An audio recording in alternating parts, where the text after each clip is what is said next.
Shalom, jumpa lagi bersama saya Pendeta Asnat Mara bersama channel Klavos Sukacita. Pada saat siang hari ini kita akan membagi firman Tuhan bersama saya. Sebelumnya mari kita bersatu di dalam doa. Mari berdoa. Kepadamu ya Tuhan, kami bersyukur dan berterima kasih untuk kasih dan lawatan dan penyertaan-Mu bagi kami di sepanjang perjalanan hidup kami. Teristimewa bersama kami, para pelayan dan tim Klavos Sukacita, untuk terus memberitakan sabda kebenaran firman-Mu lewat channel ini. Pimpin kami sekalian, baik para pelayan, tapi juga tim Klavos Sukacita, untuk menabur firman-Mu lewat kesempatan ini. Bersabdalah ya Tuhan, karena kami sedia untuk mendengarkan sabda-Mu. Amin. Bapak Ibu Saudara, kekasih Kristus, bagian firman Tuhan bagi kita di saat siang hari ini, dalam kesempatan hari ini, terdapat dalam Alkitab Perjanjian Lama, Kitab Ratapat, pasal 3, ayat 22 hingga ayat yang ke-24. Begini dengan perikop penghiburan dalam penderitaan. Ayat 22 hingga 24 berkata, "Tak berkesudahan kasih setia Tuhan, tak habis-habisnya rahmat-Nya, selalu baru tiap pagi, besar kesetiaan-Mu. Tuhan adalah bagianku, kata jiwaku, oleh sebab itu aku berharap kepada-Nya." Demikian firman Tuhan, pujian kepada Kristus selama-lamanya. Amin. Pemirsa Klavos Sukacita yang terkasih, dari bagian firman Tuhan ini, tema bagi kita di saat ini adalah tak berkesudahan kasih setia Tuhan. Tak berkesudahan kasih setia Tuhan. Bapak Ibu Saudara kekasih Kristus, dalam kehidupan kita sebagai satu keluarga, ada di antaranya memiliki kasih setia yang luar biasa. Contoh, ada seorang suami yang setia, yang kasih setianya luar biasa bagi sang istrinya, ataupun sebaliknya, ada seorang istri yang menunjukkan kasih setianya luar biasa bagi suaminya.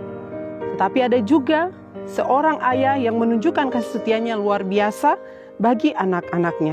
Ataupun sebaliknya, ada seorang ibu yang menunjukkan kasih setianya yang luar biasa kepada anak-anaknya. Nah, di dalam menunjukkan kasih setia itu, pasti disertai dengan tindakan ataupun perbuatan kepada orang-orang yang terkasih. Dan itu pasti ada tujuannya. Dan untuk menunjukkan kasih setia itu membutuhkan pengorbanan.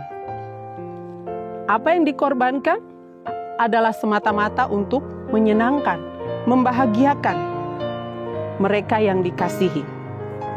Nah Bapak Ibu Saudara kekasih Kristus, terkadang pula dalam mendapatkan kasih setia dari mereka yang berjuang untuk memberikan kepada kita, kadang pula kita lupa untuk mensyukurinya, bahkan tidak menghargainya. Tentu hal ini mengecewakan, bahkan menyakitkan bagi mereka yang sudah berkorban, yang sudah rela susah payah berjuang untuk menyenangkan, membahagiakan orang yang dikasihinya. Nah, Bapak Ibu Saudara kekasih Kristus,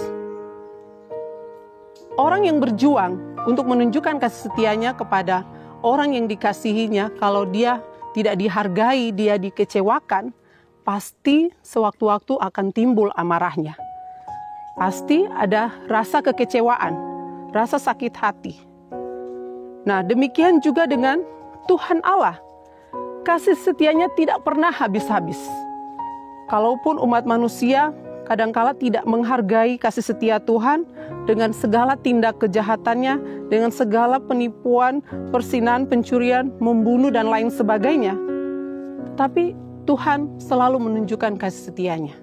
Kadang Tuhan memperingati orang-orang tersebut dengan hukuman-hukuman, dengan maksud supaya mereka menyadari akan kesalahannya dan berbalik kepada Tuhan. Apa yang dialami oleh umat Israel saat ada dalam pembuangan, yaitu kesengsaraan penderitaan yang luar biasa yang dikisahkan oleh Nabi Yeremia dalam bacaan kita saat ini. hal ini menunjukkan hukuman dari Tuhan kepada mereka, terutama kepada pemimpin mereka yaitu Raja Yehuda dan bangsanya. Mereka tidak setia, mereka melakukan apa yang jahat di mata Tuhan. Sehingga Tuhan menggerakkan Raja Nebukadnezar untuk melawan atau berperang, lalu menawan mereka sebagai jajahan dan membawa mereka sebagai tawanan. Dengan melihat kondisi yang dialami oleh rakyat dari kerajaan Yehuda waktu itu, Nabi Yeremia dengan perhatian, dengan rasa sedih yang mendalam, dia menaikkan sebuah syair yang begitu memilukan bahwa betapa dahsyatnya murka Tuhan. Betapa ngerinya hukuman yang Tuhan berikan bagi mereka. Sehingga dia tampil dan memberi penghiburan bagi bangsa yang tertawan saat itu. Dengan mengatakan bahwa memang Tuhan telah murka terhadap mereka. Tetapi jika dibandingkan dengan kasih setia Tuhan yang tidak pernah habis-habisnya itu, tidak pernah berkesudahan itu, apa makna dari penderitaan saat ini? Penderitaan atau hukuman yang Tuhan berikan tidak ada apa-apanya jika dibandingkan dengan kasih setia Tuhan. Nah, Bapak Ibu Saudara kekasih Kristus, hal ini yang sebagai orang percaya kita yang hidup di zaman ini, kita harus melihat dengan kacamata iman kita bahwa saat ini kita diperhadapkan dengan masa-masa yang sulit. Kita diperhadapkan dengan situasi di mana COVID-19 masih melanda dunia dan kita yang ada di tempat itu, di mana kita ada. Sebagai orang percaya, mari kita menyadari bahwa apa yang terjadi saat ini itu adalah keinginan Tuhan. Tuhan menginginkannya supaya kita menyadari akan langkah tindakan kehidupan kita selama ini yang sudah melanggar menjauh dari perintah dan hukumnya. Tuhan mau kita kembali kepadanya. Jangan sampai Tuhan membiarkan murkanya terus menyala-nyala dan menimpa kita, lalu kita habis binasa. Oleh sebab itu, jangan kita lupa akan Dia sebagai pencipta kita. Jangan kita lupa kepada Tuhan yang memelihara kehidupan kita. Jangan kita melakukan hal yang tidak menghargai Dia sebagai Tuhan. Jangan kita menyimpang dari perintah dan ajarannya. Sebab Tuhan itu penuh dengan kasih, tetapi Dia juga penuh dengan murka. Oleh sebab itu, mari kita melakukan hal yang baik, mencari Dia, mendekat kepada Dia, supaya Tuhan tidak membiarkan murkanya ini berlarut-larut dalam kehidupan kita. Tetapi Tuhan mau memberi kasih setianya seperti sedia kala. Seperti yang Ia saksikan, yang disaksikan oleh pemazmur dalam kitab Mazmur 106 mengatakan, ayat yang pertama, bersyukurlah kepada Tuhan sebab Ia baik, bahwasannya untuk selama-lamanya kasih setianya.